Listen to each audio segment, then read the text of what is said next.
Hello बच्चों, welcome to our online classes. और आज हम डिस्कस करेंगे कुलॉम्स लॉ के बारे में। और इससे पहले लेक्चर में हम डिस्कस कर चुके थे चार्ज के बारे में और मेथड ऑफ चार्जिंग के बारे में। ठीक है, तो आज का जो टॉपिक है कुलॉम्स लॉ है, जो कि सेकेंड टॉपिक है आपका कुलॉम्स लॉ।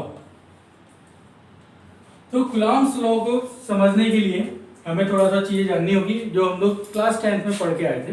क्लास 10th में हमने क्या पढ़ा था कि अगर आपके पास दो सेम टाइप के चार्ज होंगे तो वो क्या करेंगे, रिपल करेंगे एक दूसरे को।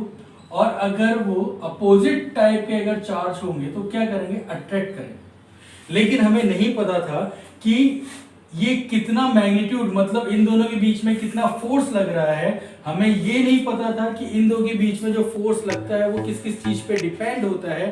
तो ये सारी चीजें किसने बताई, हमें कुलॉम्स ने बताई, जिसको हम कहते हैं कुलॉम्स लॉ। ठीक है, तो कुलॉम्स लॉ में हमें क्या क्या चीज देखने को मिलेगी। हमें देखने को मिलेगा कि दो चार्ज के बीच में जो फोर्स लगता है वो उसका मैग्नीट्यूड कितना होता है। सेकेंड चीज हमें डायरेक्शन भी देखने को मिलेगी।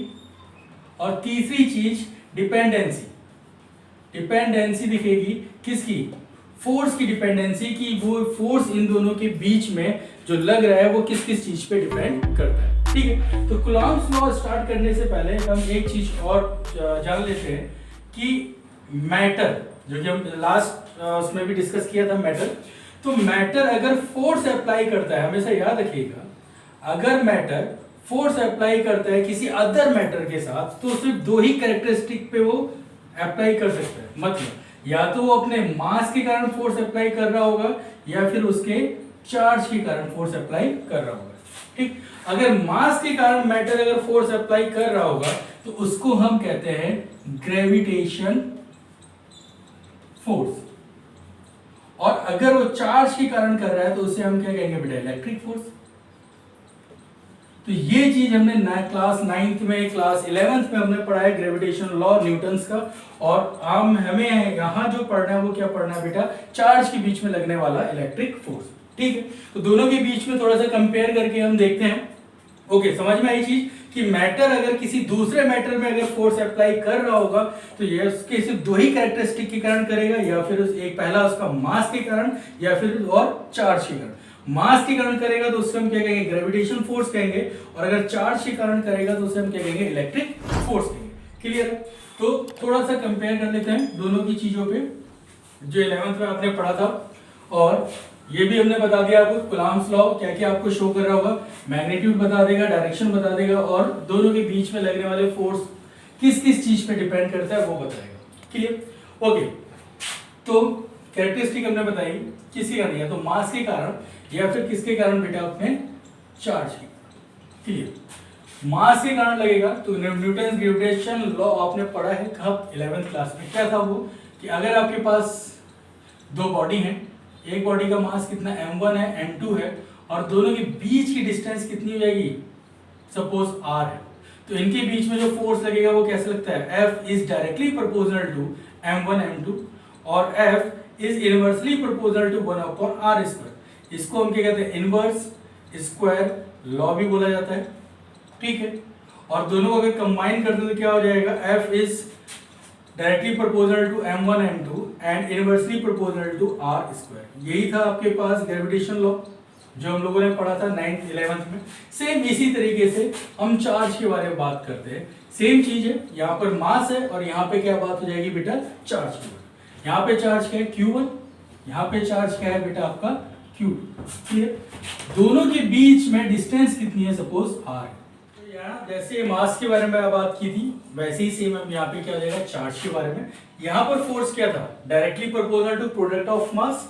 सेम यहाँ पे भी कितना हो जाएगा, F is directly proportional to product of charge. ठीक, यहाँ पे क्या था, F is inversely proportional to 1/r², और यहाँ पे भी कितना हो जाएगा, 1/r²। और इसको कंबाइन करेंगे तो कितना हो जाएगा, Q1 Q2 अपॉन कितना हो जाएगा बेटा, r²। ठीक है, तो क्या होगा ये कुलॉम्स लॉ। कुलॉम्स लॉ क्या कहता है, force between the two charges is directly proportional to the product of charge and inversely proportional to the square of distance between them. Clear, तो जहां पर देखिए ये कुलॉम्स लॉ हो जाएगा और ये क्या कहलाएगा आपका, न्यूटन्स का ग्रेविटेशन लॉ। ठीक, प्रोपोर्शनल हटाइए तो यहाँ पर एक कांस्टेंट आता है that is G m1 m2 upon are square. तो ये आपके लिए क्या था, यूनिवर्सल कांस्टेंट था जिसकी वैल्यू क्या रहती थी, कांस्टेंट रहती थी। लेकिन जब यहाँ पर आप प्रोपोर्शनल हटाएंगे तो एक कांस्टेंट आ जाएगा दैट इज सी। आप लेना चाहें के भी ले सकते हैं बहुत सी बुकों में, लेकिन हम यहाँ पे सी ले रहे हैं। सी का मतलब कूलम्ब्स कांस्टेंट, ठीक। और कितना हो जाएगा Q1 Q2 upon are square. अब C की वैल्यू कांस्टेंट नहीं होगी, इसका यानी कि जैसे जैसे मीडियम चेंज होता जाएगा इन दोनों चार्ज के बीच में C की वैल्यू भी क्या होगी, चेंज होती चली जाएगी। तो इस C को जो हम कहेंगे, इस C को हम बोलेंगे प्रोपोर्शनल कांस्टेंट, प्रोपोर्शनल कांस्टेंट बोलेंगे। क्लियर यहां तक कहानी, ठीक है। या फिर इसको हम इलेक्ट्रोस्टैटिक कांस्टेंट भी बोल सकते हैं। क्लियर। तो यहां से आपने देखा कि न्यूटन्स ग्रेविटेशन लॉ और ये आपके पास क्या हो जाएगा, कूलम्ब्स लॉ। सिमिलर चीज कौन कौन सी होंगी इसमें, तो अगर इसको हम देखें सिमिलरिटी दोनों के बीच में, तो हम यहां पर थोड़ा देख लेते हैं सेम चीज कौन कौन सी होगी। नंबर फर्स्ट सेम चीज, इसको हम एफ ई लिख सकते हैं और इसको हम एफ जी लिख सकते हैं। दोनों सेम चीज क्या है कि दोनों क्या करेगा, ये आपके पास, हाँ दोनों चीज, पहला सेम क्या होगा कि ये फॉलो कर रहा है, किसको फॉलो करेगा, इनवर्स स्क्वायर लॉ को फॉलो करेगा, मतलब कि 1 अपॉन आर स्क्वायर को फॉलो करता है। और दूसरी चीज क्या है कि ये जो फोर्स लगता है, act along the line joining the centre, मतलब इन दो चार्जेस को जोड़ने वाली, जो सेंटर को जोड़ने वाली जो लाइन है, इसी के अलोंग ही फोर्स लगेगा, चाहे वो कूलम्ब्स में हो, चाहे वो न्यूटन्स ये आपका ग्रेविटेशन लॉ में हो, कि जो फोर्स लगेगा वो क्या होगा, इस दोनों सेंटर को जो जोड़ने वाली जो लाइन होगी इसी के अलोंग फोर्स लगेगा। ठीक है। डिफरेंस क्या होता है दोनों के बीच में, डिफरेंस नंबर फर्स्ट, जो आपके पास एफ ई है, ठीक, यानी मतलब इलेक्ट्रिक फोर्स जो है ये डिपेंड करता है ऑन मीडियम, ऑन मीडियम। और लेकिन जब आपके पास ग्रेविटेशन है तो ये क्या होगा, नॉट डिपेंड ऑन मीडियम। दूसरी चीज क्या है, दूसरा इसमें डिफरेंस क्या है कि जो आपके पास एफ ई है, मतलब इलेक्ट्रिक जो आपके पास फोर्स होगा, ये अट्रैक्शन भी होगा और कैसा होगा, एज वेल एज रिपल्शन भी होगा। और जो आपका ग्रेविटेशन वाला फोर्स होगा वो सिर्फ और सिर्फ क्या होगा, अट्रैक्शन। क्लियर हो रही चीजें यहाँ पे दोनों में। ये आपके लिए कूलम्ब्स लॉ है, ठीक। तो इस कूलम्ब्स लॉ को अभी हम और देखते हैं आगे। तो यहाँ तक चीज क्लियर है दोनों के बीच में कि दो चार्ज के बीच में जो फोर्स अप्लाई होगा तो वो क्या होगा, डायरेक्टली प्रोपोर्शनल होगा प्रोडक्ट ऑफ चार्ज के, और इनवर्सली प्रोपोर्शनल होगा इन दोनों के बीच की डिस्टेंस के स्क्वायर के। तो क्या शो कर रहा है, ये क्या दे रहा है आपको, फोर्स मैग्नीट्यूड दे रहा है। तो हमने बताया था कूलम्ब्स लॉ को क्या देगा कि दो चार्ज के बीच में जब फोर्स अप्लाई हो रहा है तो कितना उसमें मैग्नीट्यूड है, कितना फोर्स लग रहा है, वो हमें किसने दिया था, कूलम्ब्स ने दिया था। तो इसलिए इसको हम कूलम्ब्स लॉ बोलेंगे। क्लियर। अब हम थोड़ा सा इसको और देखते हैं आगे, मास वाली चीज ये हटाते हैं। देख, जो कूलम्ब्स लॉ होगा Fe equal to C Q1 Q2 upon are square. तो C जो है इसकी एक वैल्यू होगी, क्या होगी, 1 अपॉन 4 पाई एप्सिलॉन नॉट। इसको हम बोलते हैं बेटा एप्सिलॉन। क्या बोला जाता है इसको, एप्सिलॉन। और ये 0 लिखा है तो इसका मतलब क्या हो जाएगा, नॉट। ये होता है बेटा, इसको बोलते हैं हम permittivity of free space. Free space का मतलब कि दोनों चार्ज के बीच में या तो एयर हो या फिर वो क्या हो, वैक्यूम। अगर इन दोनों के चार्ज के बीच में कोई मीडियम होगा तो हम क्या लिखेंगे, तो हम लिखेंगे 1 upon 4 pi epsilon m, medium, मतलब एप्सिलॉन ऑफ मीडियम। ये क्या कहलाएगा आपका, ये कहलाएगा permittivity of medium, permittivity of medium. अगर दोनों हुई चार्ज के बीच में क्या हो, एयर हो या वैक्यूम हो, तो कौन सा यूज करेंगे, एप्सिलॉन्स। और अगर इन दोनों के बीच में अगर मीडियम होगा तो तब क्या यूज करेंगे हम, एप्सिलॉन्स, यानी कि एप्सिलॉन्स ऑफ मीडियम। क्लियर कहानी, ये भी सी की वैल्यू, ये भी सी की वैल्यू, तो इसका मतलब सी की वैल्यू किस पे डिपेंड करेगी, आपके मीडियम पे। मीडियम अगर चेंज होगा तो सी की वैल्यू भी चेंज होगी। प्रैक्टिकली 1/4 पाई एप्सिलॉन नॉट की वैल्यू जो है वो है 9 × 10⁹। ठीक है, अब हमें क्या निकालना है, यूनिट निकालनी है कि इस c का, ये जो कांस्टेंट है प्रोपोर्शनल कांस्टेंट, इसकी यूनिट कितनी होगी। ठीक, तो इसकी यूनिट कैसे निकाल सकते हैं, यहां से निकाल सकते हैं। c को यहां पे रखिए, फोर्स हम जानते हैं इसकी यूनिट कितनी हो जाएगी, न्यूटन। r स्क्वायर इधर चला जाएगा, r क्या है, डिस्टेंस मतलब मीटर स्क्वायर, और अपॉन में क्या हो जाएगा, q1 q2 के क्या कहेंगे हम, कूलम, यानी कूलम का स्क्वायर। तो कितना हो जाएगा यहाँ पर, इसकी जो c की यूनिट हो जाएगी वो कितनी हो जाएगी, न्यूटन न्यूटन मीटर स्क्वायर पर कूलम स्क्वायर। क्लियर है कि फॉर्मूला क्या बन जाएगा, देखिए Fe × r² upon q1 q2 equal to कितना हो जाएगा, c f newton metre square upon coulomb square. Clear. और यहाँ पे अगर एप्सिलॉन्स की बारे में बात करें, ये मीडियम के लिए है, इसकी वैल्यू कितनी होगी, देखिए इसकी वैल्यू जो होगी 1/4 पाई c से आप निकाल सकते हैं। तो इसकी वैल्यू होती है 8.85 × 10⁻12 यूनिट। देखिए 1/4 पाई क्या है, कांस्टेंट, इसकी कोई भी यूनिट नहीं होगी, यूनिट किसकी कहलाएगी, c की। तो ये क्या है, अपॉन में, जब ऊपर लेके आएंगे तो क्या हो जाएगा, अपोजिट हो जाएगा। तो कितना हो जाएगा आपका, कूलम का square newton inverse metre -2। Clear है यहाँ तक सारी चीजें।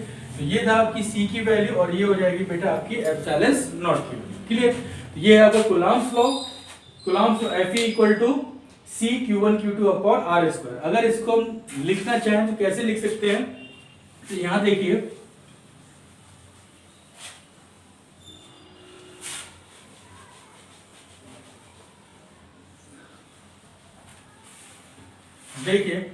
अब यहां से अगर हम कूलम्स लॉ लिखें तो कितना जाएगा, 1/4 pi epsilon not q1 q2 upon r²।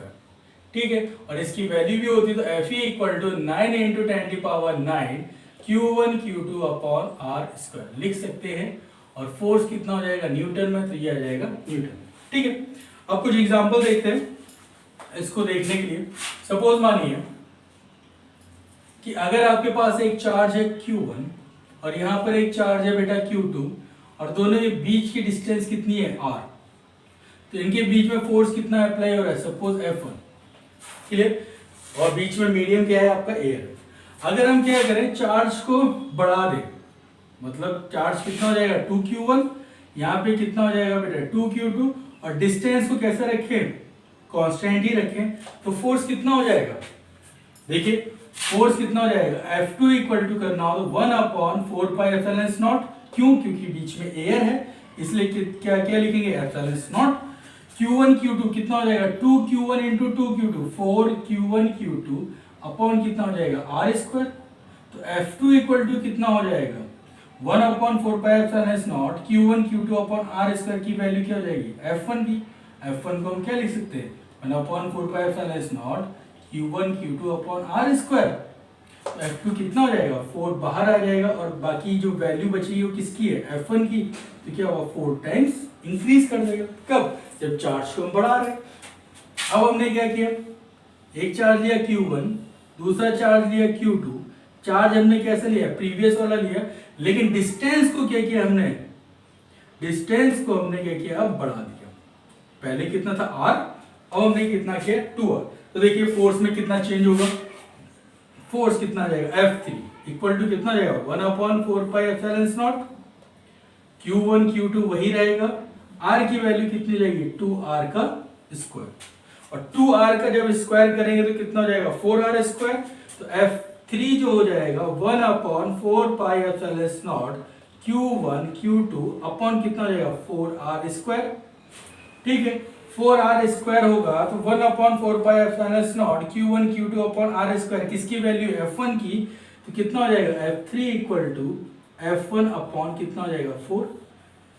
तो कंक्लूजन क्या निकलता है, कंक्लूजन ये निकल रहा है इसमें कि अगर हम चार्ज को बढ़ाएं तो फोर्स क्या होगा, बढ़ेगा, और अगर हम डिस्टेंस को बढ़ाते हैं तो फोर्स बेटा क्या होगा हमारा, कम होगा। क्लियर। अगर हम चार्ज को बढ़ाते हैं तो क्या होगा, फोर्स भी आपका बढ़ जाएगा, और अगर हम डिस्टेंस बढ़ाते हैं चार्ज को तो फोर्स कितना हो जाएगा, कम हो जाएगा। तो हम यहां से देख सकते हैं।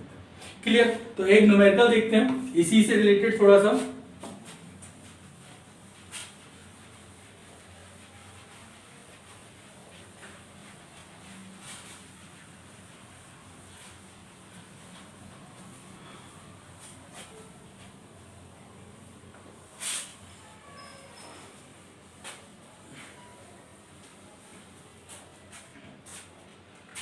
न्यूमेरिकल देखते हैं कूलम्ब्स लॉ से रिलेटेड।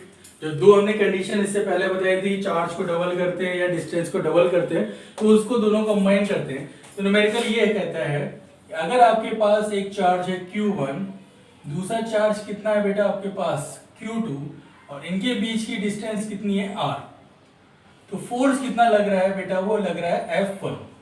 कितना हो जाएगा 1/4 pi epsilon not Q1 Q2 upon कितना हो जाएगा R²। ठीक है। अब वो कहता है कि चार्ज जो आपके पास था उसे हमने डबल किया, यहां वाले चार्ज को भी हमने क्या किया बेटा, डबल किया, लेकिन बीच की जो डिस्टेंस है उसको हमने क्या कर दिया, हाफ कर दिया। अब ये बताइए जो F2 आएगा वो कितना आएगा, निकाल सकते हैं। सिंपल है, कैसे निकलेगा देखिए, F2 इक्वल टू वैल्यू कितनी हो जाएगी, 1/4 pi epsilon not Q1 Q2 कितना हो जाएगा, 2 into 4 Q1 Q2 अपॉन कितना हो जाएगा बेटा R/2 का स्क्वायर। दिक्कत कुछ नहीं, R की वैल्यू कितनी हो गई, R/2, और यहाँ पे चार्ज कितना हो गया 2 into 2 4 Q1 Q2। इसको सॉल्व करिए, कितना हो जाएगा 1/4 pi epsilon not 4 Q1 Q2 upon कितना हो जाएगा ये R² अपॉन 4 ऊपर जाएगा, कितना हो जाएगा 16 1/4 pi epsilon not Q1 Q2 upon कितना हो जाएगा R²। ये वैल्यू किसकी है, ये वैल्यू है बेटा आपकी F1 की। तो F2 इक्वल टू कितना हो जाएगा 16 F1। मतलब चार्ज आपने बढ़ाया डबल टाइम और आपने डिस्टेंस को क्या किया, हाफ किया, तो आपका फोर्स कितना बढ़ जाएगा, 16 टाइम्स आपका फोर्स बढ़ेगा। क्लियर। इसी में एक चीज और छोटा सा न्यूमेरिकल थोड़ा चेंज करके देते हैं। वो न्यूमेरिकल क्या है कि सपोज मानिए कि अगर आपके पास एक बॉडी है A, इसमें चार्ज कितना है Q1, इस पे भी चार्ज कितना है बेटा Q2, बीच की डिस्टेंस है बेटा R सपोज। तो इसने कहा कि दोनों के बीच में एयर है, मीडियम एयर है, एक में चार्ज है Q1, दूसरे में चार्ज है Q2, बीच की डिस्टेंस कितनी है बेटा R। तो इसमें जो नेट फोर्स लग रहा है वो कितना है 100 न्यूटन। क्लियर। अब उसके बाद कहता है इफ वी इंक्रीज 50% डिस्टेंस, क्या इंक्रीज कर रहे हैं 50% distance between charge, then force. ठीक है, फोर्स आपको फाइंड करना है। कैसे समझ में आ रहा है, क्या कह रहा है कि पहले चार्ज आपका Q1 था, Q2 था, बीच की डिस्टेंस कितनी थी R थी, तो फोर्स कितना लग रहा है आपका 100 न्यूटन आपका फोर्स लग। ठीक है, तो कितना हो जाएगा बिटवीन, यानी क्या कह रहा है Q1 चार्ज है, Q2 चार्ज है, बीच की डिस्टेंस कितनी है R है, और अगर हम क्या करें अब इसमें से 50% डिस्टेंस अगर हम इंक्रीज करते हैं तो कितना फोर्स होगा। तो कैसे निकालेंगे बेटा इसको निकालने का, तो देखिए हमने क्या किया, चार्ज उतना ही रहेगा Q1, यहाँ पे भी चार्ज कितना रहेगा Q2, 50% डिस्टेंस अगर इंक्रीज कर रहे हैं तो हम इसको क्या मान सकते हैं न्यू R2।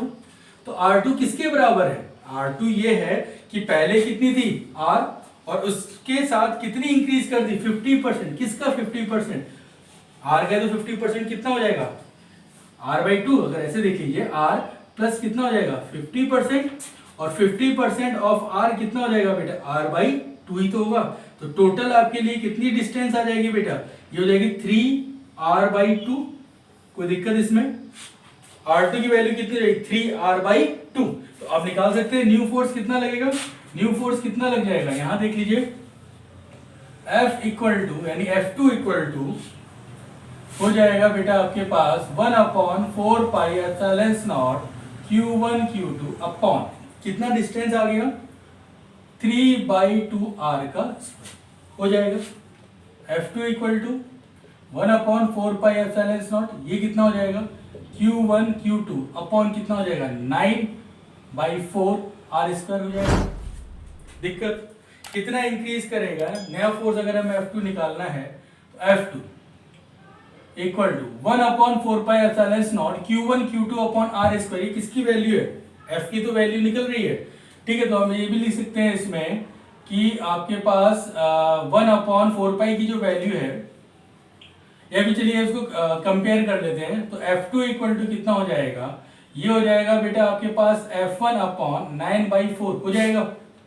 कोई दिक्कत, क्योंकि 1/4πε0 Q1 Q2 अपॉन R² किसकी वैल्यू F1 की वैल्यू है, जिसकी वैल्यू कितनी थी 100 न्यूटन, और अपॉन में कितना है 9/4, तो कितना हो जाएगा 100 अपॉन 9/4 इक्वल टू कितना जाएगा 400/9।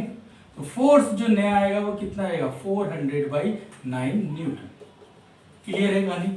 सिर्फ हमने क्या किया 50% इंक्रीमेंट किया। कैसे किया फिर से देख लीजिए कि जब आपके पास चार्ज था Q1 Q2, बीच की डिस्टेंस कितनी थी R थी, तो इन दोनों के बीच में फोर्स कितना लग रहा था 100 न्यूटन। अब हमने क्या किया चार्ज वैसे ही रखा है, मीडियम भी सेम है, लेकिन हमने इंक्रीज कितनी की है डिस्टेंस 50% इंक्रीज की है।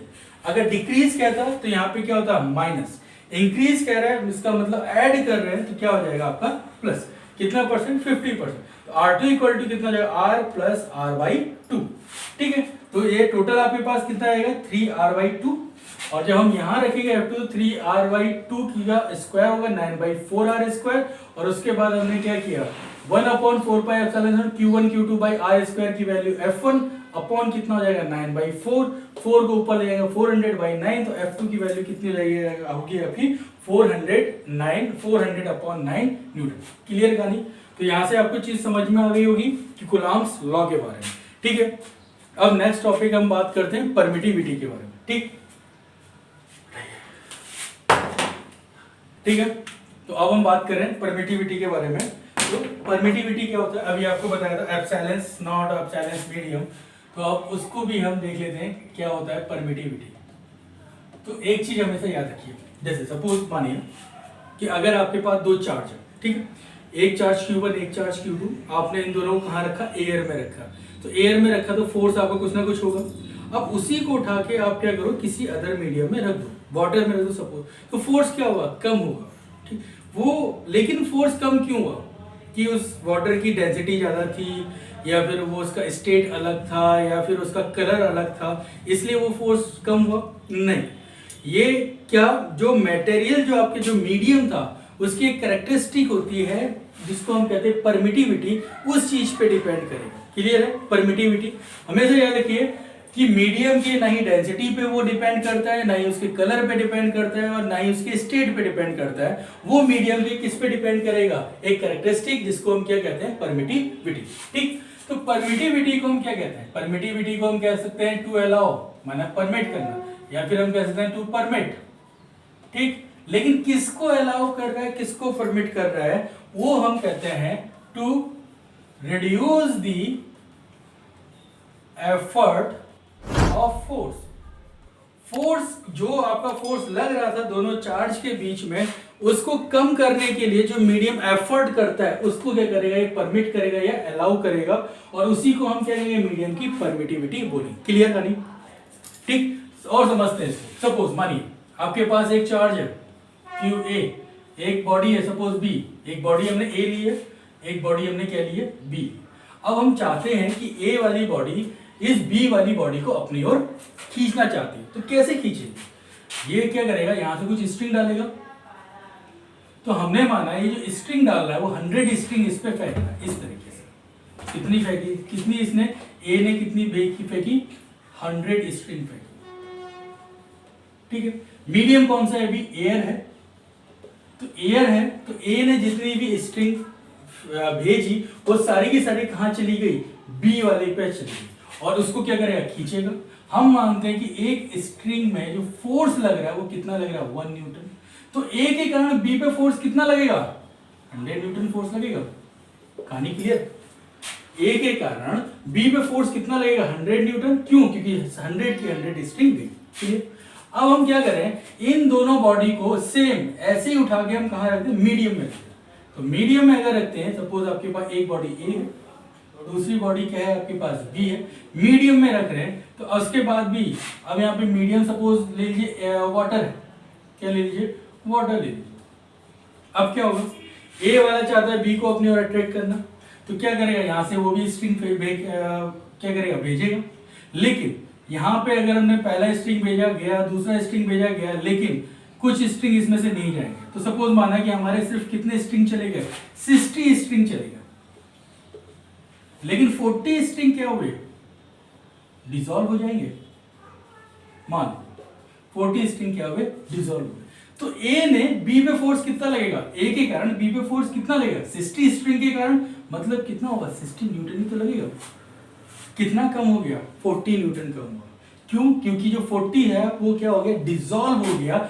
इस मीडियम ने क्या किया है, इस 40 को अपने ओर आने, इस 40 को कम किया है। तो यही क्या कहलाएगा, उसकी परमिटिविटी कहलाएगी। क्लियर। एक और देखते हैं, अगर आपके पास ए है और ये बी है, और फिर हमने अब मीडियम कुछ भी ले ले, मरकरी ले ले सपोज, एक कुछ भी मीडियम ले ले, और ए से अगर हमने स्ट्रिंग भेजी, तो अब हमारे पास सिर्फ और सिर्फ कितनी जा रही है, 40 स्ट्रिंग ही जा रही हैं। जो ए ने भेजी थी 100, लेकिन बी के पास कितनी आ रही है, सिर्फ 40 स्ट्रिंग। तो फोर्स कितना लगेगा, 40 न्यूटन ही तो लगेगा। 60 न्यूटन क्या हुआ, यानी 60 स्ट्रिंग क्या हो जाएगा, डिसॉल्व हो जाएगा। 60 स्ट्रिंग डिसॉल्व हुई, मतलब फोर्स क्या हुआ, कम लग रहा है। तो फोर्स कम अगर लग रहा है, तो क्यों कम लग रहा है, कितना कम लग रहा है, 60 न्यूटन कम लग रहा है। तो यही 60 क्या कहलाएगी, उसकी परमिटिविटी। क्लियर भी। फिर से देख लीजिए, जो परमिटिविटी होगा मीडियम का, तो वो क्या अलाउ कर रहेगा, to reduce the effort of force, force को कम करने के लिए एफर्ट जितना भी लगाना होगा उसी को अलाउ करेगा। यहां पर एयर था तो सारी की सारी स्ट्रिंग चली गई, 100 न्यूटन हो गया। लेकिन यहाँ पे क्या है, वाटर है। यहां अगर वाटर होगा तो ये वाटर के कारण क्या आ रहा है, 100, इसने तो अपनी 100 स्ट्रिंग भेजी, लेकिन इसने कभी 100 नहीं ली, इसने कितनी ली, सिर्फ 60 स्ट्रिंग ली, और 40 स्ट्रिंग क्या हुई, मीडियम में डिसॉल्व हो गई। तो वही जो 40 क्या हुई, डिसॉल्व हो गई, वही 40 क्या कहलाएगी बेटा, उस मीडियम की परमिटिविटी कहलाएगी। और अगर हमने मीडियम और चेंज किया, क्या लिया है, मरकरी लिया है, और मरकरी में सिर्फ कितनी गई है, 40 स्ट्रिंग गई है, और 60 स्ट्रिंग क्या हुई है, डिसॉल्व हुआ, मतलब 60 न्यूटन क्या हुआ है, कम हुआ है फोर्स। तो ये 60 न्यूटन क्या, ये 60 क्या कहलाएगा बेटा, उस मीडियम की परमिटिविटी। क्लियर है कहानी, परमिटिविटी। तो हम यहां से कंक्लूजन निकलता है, कंक्लूजन क्या है, कंक्लूजन ये निकलता है कि अगर हम किसी मीडियम की परमिटिविटी बढ़ती है, तो फोर्स, दो ऑब्जेक्ट या दो चार्ज के बीच में लगने वाला फोर्स कैसा हो जाएगा, कम हो जाएगा। और अगर परमिटिविटी क्या होती है बेटा, कम होती है, तो फोर्स कैसा होगा, बढ़ जाएगा। क्लियर है। देख लीजिए, यहां पर 60 था, परमिटिविटी 60 है, तो फोर्स कितना लग रहा है, 40। यहां पर परमिटिविटी कितनी है, 40, तो फोर्स कितना लग रहा है, 60। क्लियर है चीज। ये है बेटा आपका परमिटिविटी, समझ में आया। मतलब परमिटिविटी क्या करेगा, दो चार्ज के बीच में जो फोर्स लग रहा है उसको रिड्यूस करेगा। जितने टाइम्स फोर्स को रिड्यूस करेगा वही उसका क्या कहलाएगी बेटा, परमिटिविटी कहलाएगी। क्लियर कहां तक, ये आपका परमिटिविटी। ठीक, यही से एक और टॉपिक बनता है बेटा, रिलेटिव परमिटिविटी। स्टार्ट करते हैं रिलेटिव परमिटिविटी, थोड़ा कंफ्यूजन वाला है, देख।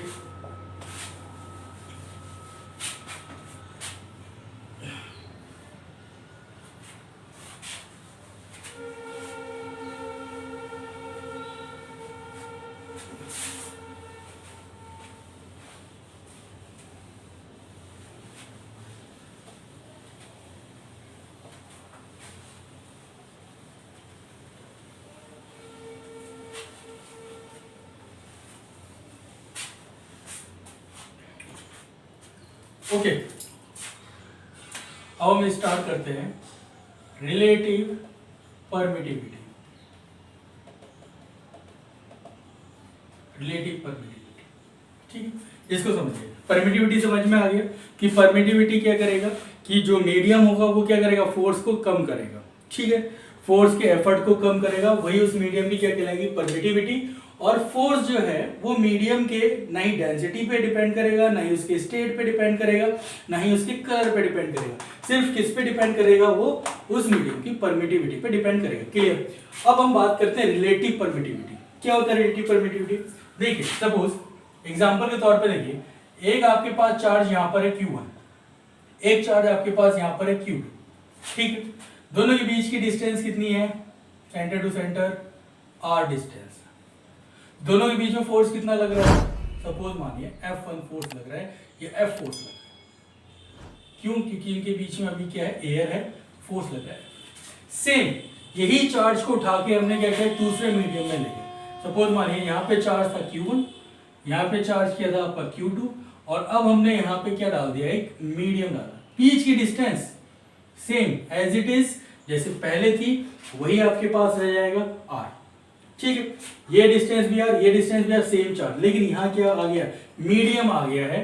और इस मीडियम के कारण जो फोर्स है वो एयर के फोर्स का कितना है, 1/2 होता है।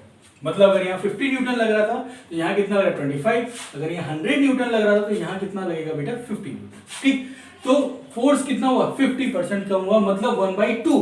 तो इसकी जो परमिटिविटी होगी वो कितनी होगी बेटा, 2 होगी। किसकी, इस मीडियम। क्लियर। अब दूसरा एक और देखिए, इसी को लेके देखते हैं कि हमने Q1 किया और यहाँ पर Q2 रखा और एक और मीडियम हमने कोई ले लिया, दूसरा मीडियम है, डिस्टेंस सेम, डिस्टेंस में कोई चेंज नहीं। तो यहां पर जो फोर्स लग रहा है वो क्या हो रहा है, 60 टाइम्स डिक्रीज हो रहा है। किसके रिस्पेक्ट में, एयर के रिस्पेक्ट में। F, इसका फोर्स अगर F है तो इस मीडियम के कारण कितने टाइम डिक्रीज हो रहा है, 60 टाइम्स अगर डिक्रीज हो रहा है इन दोनों के फोर्स में, तो इस मीडियम की जो परमिटिविटी होगी वो से क्या कहेंगे हम, 60 बोलेंगे। क्लियर। अब वैसे एक और अगर हम चार्ज देखें और एक और मीडियम कोई लेते हैं Q2, ये हो जाएगा Q1, बीच की डिस्टेंस कितनी हो जाएगी r, और कितने टाइम डिक्रीज हो रहा है वो, 40 टाइम्स अगर डिक्रीज होता है बेटा, डिक्रीज हो रहा है, तो इसकी परमिटिविटी कितनी हो जाएगी, 40 हो जाएगी। तो आप आपने यहाँ पर दो वर्ड देखें, 1/2 अगर है तो परमिटिविटी 2, 60 टाइम डिक्रीज हुआ किसके रिस्पेक्ट में, एयर के रिस्पेक्ट में, 40 टाइम डिक्रीज हुआ किसके रिस्पेक्ट में बेटा, एयर के रिस्पेक्ट में। तो ये क्या कहलाएगा, ये 2, 60, 40 क्या कहलाएगा, relative permittivity. Relative permittivity, permittivity क्यों, क्योंकि इसकी जो परमिटिविटी है किसके हम कंपेयर कर रहे हैं, एयर के साथ हम कंपेयर कर रहे हैं। समझ में आई चीजें कि इस मीडियम की जो रिलेटिविटी है उसे हम किसके साथ कंपेयर कर रहे हैं, हम एयर के साथ कंपेयर कर रहे हैं। तो इसकी रिलेटिविटी क्या कहलाएगी, रिलेटिव परमिटिविटी। क्यों यूज करते हैं रिलेटिव परमिटिविटी का, तो देखिए अगर सपोज हमारे पास कोई मीडियम है और उस मीडियम के लिए हम कह दें कि उसकी जो परमिटिविटी है वो 11.2 इंटू 10 पावर समथिंग कुछ है, ठीक, तो हमारे लिए थोड़ा टफ है। लेकिन अगर हम एयर के रिस्पेक्ट में उसकी परमिटिविटी देखें तो वो क्या होगा, हमारे लिए थोड़ा सा इजी होगा मेमोराइज करना। इसलिए हम किसका यूज करते हैं, रिलेटिव परमिटिविटी। क्या लिखते हैं रिलेटिव परमिटिविटी में, देखिए कैसे इसको डिफाइन करते हैं। रिलेटिव परमिटिविटी को हम कहते हैं एप्सिलॉन r। ये क्या कहलाएगा, relative permittivity. It is the ratio of relative यानी कि absolute permittivity of medium. Absolute, ये वर्ड आप देख, एब्सोल्यूट परमिटिविटी कह दीजिए इसको, या फिर हम इसको सिर्फ परमिटिविटी कह दीजिए, और ये क्या हो जाएगा आपका स्पेस।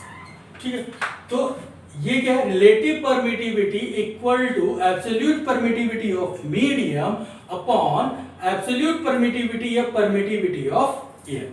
क्लियर। हम इसको एक तरीके से और लिख सकते हैं, epsilon r force between the charge in air upon force between the charge in medium. Clear. तो फोर्स चार्ज की अगर एयर के बीच में करें तो क्या जाएगा, 1/4 pi epsilon not Q1 Q2 upon कितना हो जाएगा, r स्क्वायर अपॉन मीडियम पे अगर बात करें तो कितना है, 1/4 पाई एप्सिलॉन ऑफ मीडियम, यही तो आएगा मीडियम है, और यहाँ पे कितना हो जाएगा Q1 Q2 अपॉन कितना हो जाएगा, r स्क्वायर।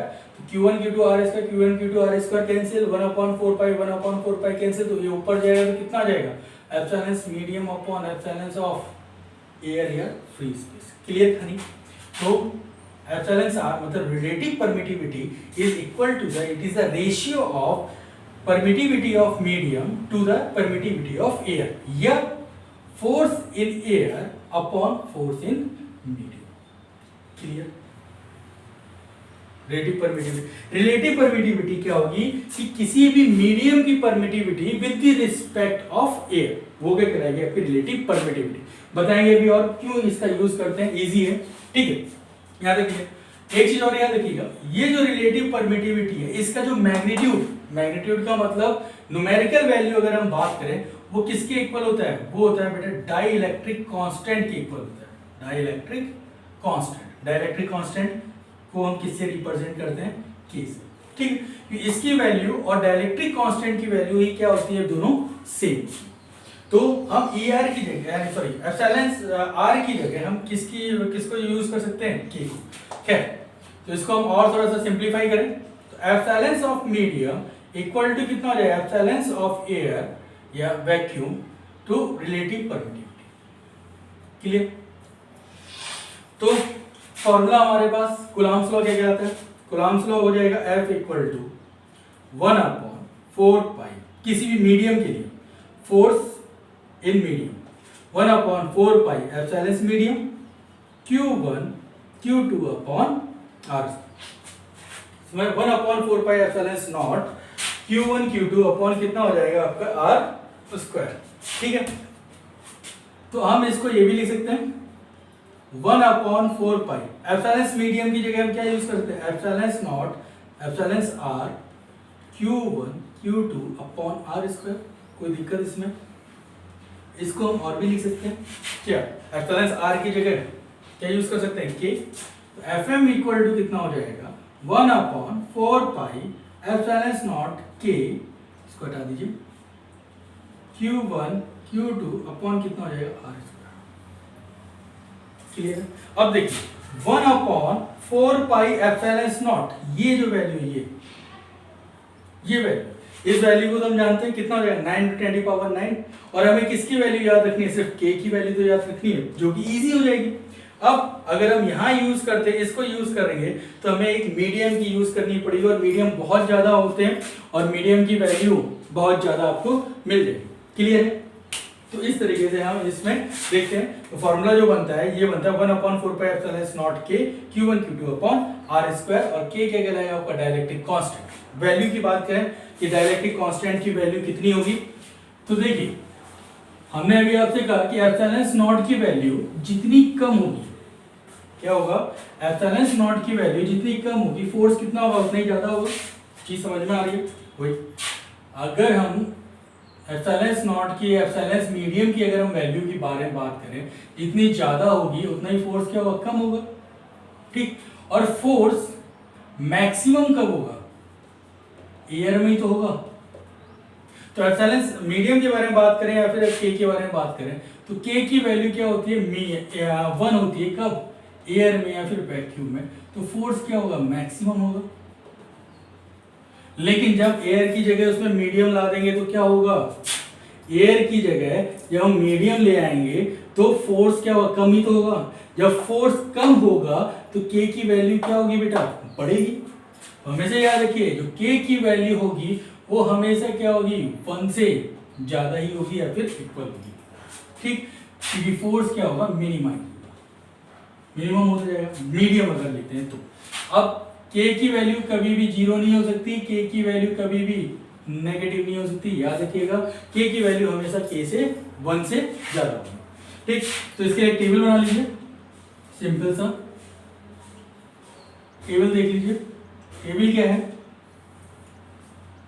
सबसे पहले अगर हम बात करें एयर के लिए, एयर या वैक्यूम के लिए, तो के की वैल्यू कितनी होगी, 1। क्लियर? अगर हम बात करते हैं वाटर के लिए तो के की वैल्यू कितनी हो जाएगी बेटा, 80। अगर हम बात करते हैं पेपर, अगर दोनों चार्ज के बीच में मीडियम क्या रखा हमने, पेपर रखा, तो इसकी वैल्यू कितनी हो जाएगी बेटा, 3.6 के की रिलेटिव परमिटिविटी। ठीक, अगर हमने इसके बीच में क्या रखा, ग्लास रखा, तो ग्लास की वैल्यू कितनी हो जाएगी बेटा 5 to 10। क्लियर। अगर हमने ग्लास को हटा के क्या रखा, हमने रबर रखा दोनों चार्ज के बीच में, तो के की वैल्यू कितनी हो जाएगी 2.0 से 2.3। क्लियर। और अगर हमने क्या रखा, मेटल रखा इन दोनों के बीच में, तो इसकी वैल्यू कितनी हो जाएगी इनफाइनाइट हो जाएगी। क्लियर कहानी यहाँ पे। तो ये आपके लिए क्या है, अलग अलग मीडियम के लिए के की वैल्यू अलग होगी, तो आपके लिए जो सी कांस्टेंट, कूलम्ब कांस्टेंट जो हमने बात की थी, उसकी वैल्यू भी क्या होगी, अलग अलग मीडियम में अलग अलग होगी। क्लियर कहानी। तो रिलेटिव परमिटिविटी आपको समझ में आ गया कि with compare with the air, और परमिटिविटी क्या हो जाएगा कि जो दो चार्ज के बीच के फोर्स को कम करे, वो उसकी मीडियम की क्या कहलाएगी, कैरेक्टरिस्टिक एक प्रॉपर्टी कहलाएगी, जिसको हम क्या कहेंगे, परमिटिविटी। ठीक। अब इस पे थोड़ा सा बेस न्यूमेरिकल देखते हैं, थोड़ा सा कॉम्प्लिकेटेड भी होंगे, तो इसको हटा रहे हैं। ठीक है। तो क्या करते हैं, हम न्यूमेरिकल देखते हैं रिलेटिव परमिटिविटी और परमिटिविटी के हिसाब से। सपोज मानिए पहला एक न्यूमेरिकल है, आपके पास बॉडी है, चार्ज है Q1, इसमें चार्ज कितना है Q2, और इनके बीच का डिस्टेंस कितना है बेटा R। ठीक है। और ये इनके बीच का मीडियम कितना हो जाएगा, क्या हो जाएगा एयर। तो फोर्स कितना लग रहा है इनके बीच में, F1 लग रहा है। इसको हम ये भी कह सकते हैं कि जो फोर्स लग रहा है इन दोनों के बीच में, वो कितना है, F एयर फोर्स लग। क्लियर। अब हमने क्या किया, इसी चार्ज को उठाकर किसी और मीडियम में ले गए।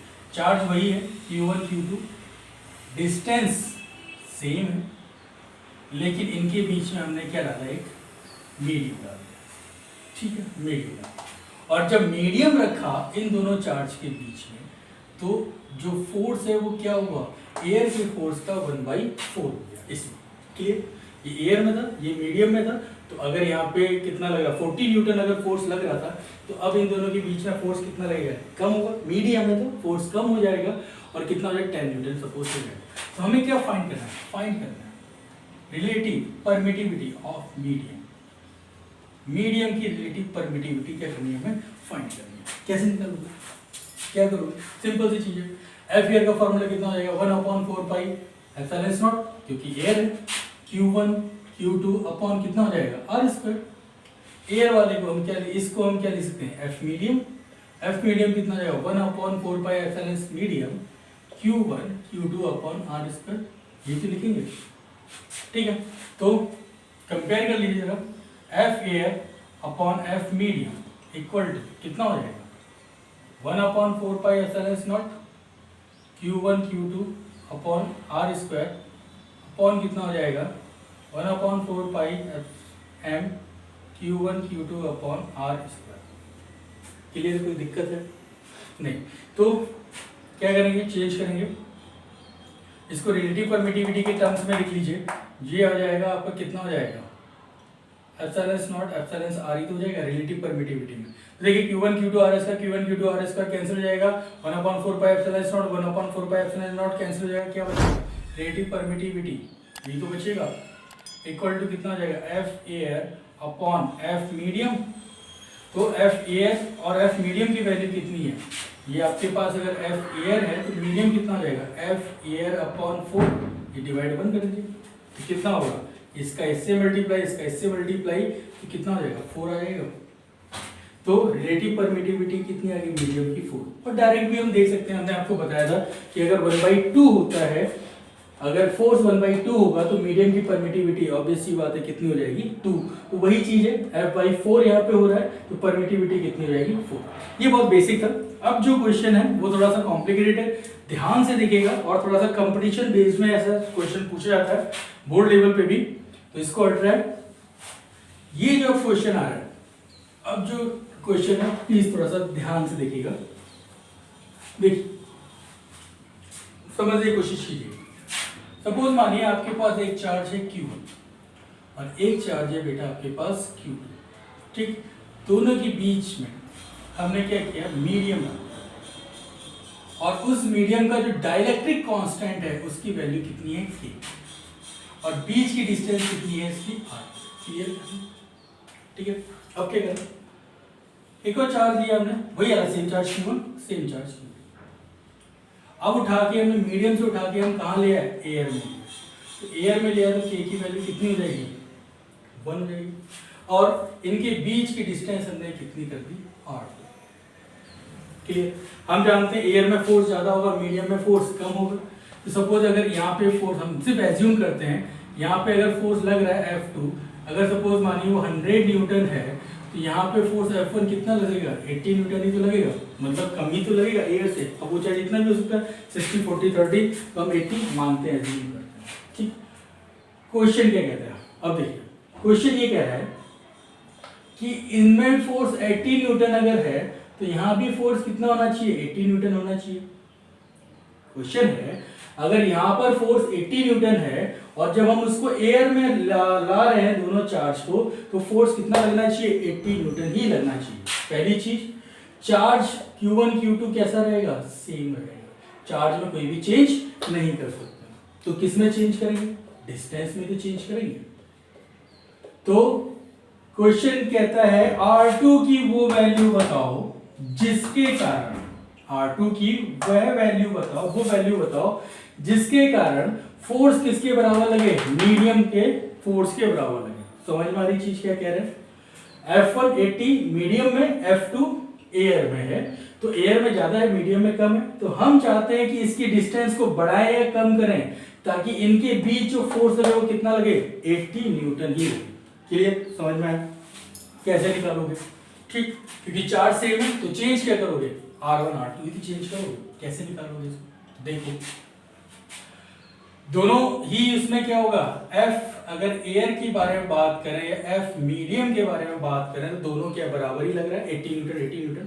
F एयर का फॉर्मूला कितना होगा, 1/4 pi epsilon not Q1 Q2 upon R2 का स्क्वायर। यहाँ मीडियम के बारे में बात अगर करना है तो कितना हो जाएगा, 1/4 पाई एप्सिलॉन, मीडियम ही तो आएगा, Q1 Q2 अपॉन कितना हो जाएगा, R1 का। क्लियर, कोई दिक्कत इसमें नहीं। तो इस मीडियम को हटाइए, क्या यूज कर सकते हैं हम, रिलेटिव वाली बारे में बात कर सकते हैं, एप्सिलॉन नॉट की। 1/4 pi epsilon not, 1/4 pi epsilon not cancel हो जाएगा, Q1 Q2 भी कैंसिल हो जाएगा। क्या बचेगा आपके पास, R2 का square equal to K R1 का स्क्वायर। तो R2 इक्वल टू कितना है, √K ऑफ R।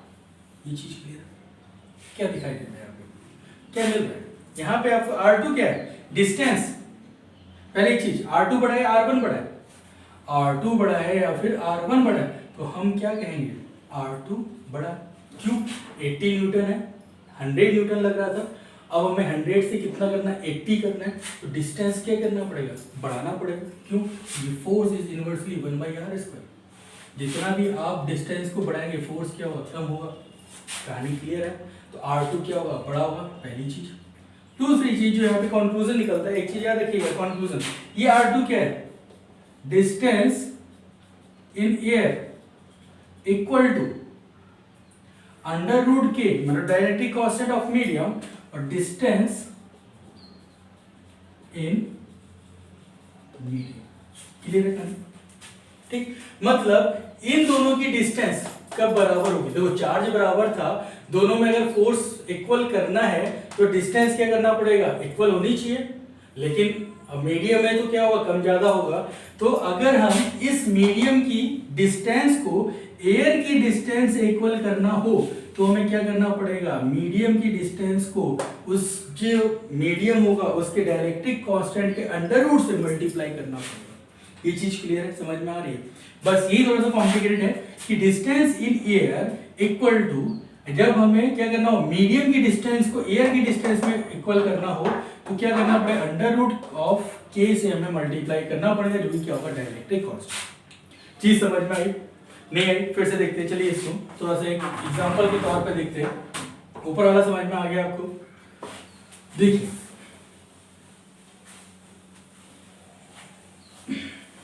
देखिए कैसे। सपोज आपके पास चार्ज Q1 है, यहाँ पे चार्ज कितना है आपका, Q2 है, दोनों के बीच की डिस्टेंस कितनी है बेटा, R है। क्लियर। अब इसके बीच में हमने एक मीडियम रखा, पूरा मीडियम ही रखा हमने, इसके बीच में एक मीडियम रखा, और इसकी थिकनेस कितनी है, सपोज यहाँ लिख लीजिए T थिकनेस है, ठीक है, और इसका डायरेक्ट्रिक कांस्टेंट कितना है, K है। तो अब हमें क्या करना होगा, इन दोनों के बीच में क्या बताना है, फोर्स बताना है। तो फोर्स निकालने के लिए क्या करेंगे, हमें इन दो चीज का, इसका हमें बहुत ज्यादा यूज करना पड़ेगा। तो फोर्स कैसा हो जाएगा, सिर्फ देखिए F इक्वल टू कितना होगा 1/4 पाई एप्सिलॉन नॉट। क्यों? क्योंकि हम ये मीडियम की डिस्टेंस को किस में कवर करेंगे, किस में कन्वर्ट करेंगे, एयर के डिस्टेंस में कवर करेंगे। तो हम यहाँ पे लिखेंगे F Q1 Q2 upon R की वैल्यू रखेंगे यहाँ पे। R कितना होगा देखिए, ये R ही निकालना थोड़ा सा इसमें कॉम्प्लिकेटेड है। कैसे निकलेगा देखिए, यहाँ अगर मीडियम है तो ये क्या एयर है, और यहाँ पे भी क्या है बेटा आपका एयर है, ठीक है। तो एयर की डिस्टेंस को पहले अलग कर लीजिए, क्या होगा, ये जो आपके पास मीडियम है उसकी थिकनेस कितनी है T है, तो टोटल आपके पास डिस्टेंस कितना R है, तो कितना हो जाएगा R माइनस T हो जाएगा। ये एयर की डिस्टेंस आई, टोटल R में से हमने इस T को घटाया तो क्या बचेगा R माइनस T आएगा। क्लियर? अब टोटल डिस्टेंस में T को भी जोड़ना होगा, तो T को कैसे जोड़ेंगे, प्लस क्या काम है, एयर के टर्म्स में बात करनी हो तो हमें डिस्टेंस अगर इस वाले मीडियम की डिस्टेंस अगर एयर में कन्वर्ट करनी हो तो क्या हुआ, अंडर रूट ऑफ के डिस्टेंस इन मीडियम। तो यहाँ पे कितना अंडर रूट ऑफ के, और डिस्टेंस कितनी है T तो है, तो R इक्वल टू कितना हो जाएगा बेटा ये, तो इसके लिए वैल्यू कितनी रख देंगे हम यहाँ पे R minus T plus under root K of T का स्क्वायर। क्लियर? अभी भी कंफ्यूजन और क्लियर कर, चलिए एक बार निकालते हैं, कोई दिक्कत नहीं है। एक है Q1, यहाँ है Q2। अब क्या करो, इसमें दो डाल, एक मीडियम ये डाल दीजिए, एक मीडियम ये डाल दीजिए। इसकी थिकनेस है T1, इसकी थिकनेस है T2, और डिस्टेंस कितना हो जाएगा बेटा R हो जाएगा। और इसके लिए डायरेक्ट्रिक कांस्टेंट है K1, इसके लिए डायरेक्ट्रिक कांस्टेंट कितना हो जाएगा K2। अब कैसे होगा देखिए, R निकालने का हमारे पास कैसे निकालोगे R, टोटल डिस्टेंस कितनी है R। जब टोटल डिस्टेंस R है तो एयर वाली डिस्टेंस कितनी है, सबसे पहले एयर वाली डिस्टेंस निकालिए, कितनी लगेगी R minus T1 plus T2, मतलब ये T1 ये T2, इन दोनों को हटाइए तो ये R वाली डिस्टेंस आएगी, तो R माइनस कितना हो जाएगा T1 प्लस T2 हो जाएगा। अब आपको ये T वाली की तो डिस्टेंस ऐड करनी होगी, तो T वाली डिस्टेंस अगर ऐड करेंगे तो हमने क्या हो जाएगा under root K of distance in air, distance in medium, तो कितना है इसका K, under root K1, distance कितनी है इसकी T1 यहाँ तक, plus under root of K2, distance कितनी हो जाएगी K2, और यही तो पूरा क्या बनता है बेटा आपका टोटल R बना। एयर की डिस्टेंस टोटल R में से T1 और T2 को हमने माइनस किया, तो R minus T1 plus T2, ये आपका क्या हो जाएगा, ये एयर वाला पार्ट हो जाएगा। अब इन दो पार्ट को हमें ऐड भी तो करना होगा, लेकिन इस मीडियम को किस में कन्वर्ट करेंगे, हम मीडियम में कन्वर्ट करेंगे, सॉरी एयर में कन्वर्ट करेंगे। तो एयर में डिस्टेंस कन्वर्ट करने के लिए क्या करना होगा, ये जो भी इसका डायरेक्ट्रिक कांस्टेंट है उसका अंडर रूट, और इसकी थिकनेस कितना हो जाएगा T1। तो पहले इसको ऐड किया फिर इसको ऐड किया, ये टोटल क्या हो जाएगा R। तो फॉर्मूला क्या हो जाएगा F equal to 1/4 pi epsilon not Q1 Q2 upon R minus T1 plus T2 plus under root K1 T1 plus under root K2 T2 का स्क्वायर। ये आपके पास रिक्वायर्ड फॉर्मूला आपका कूलॉम्स लॉ, और ये आपका रिलेटिव परमिटिविटी आपका खत्म होता है।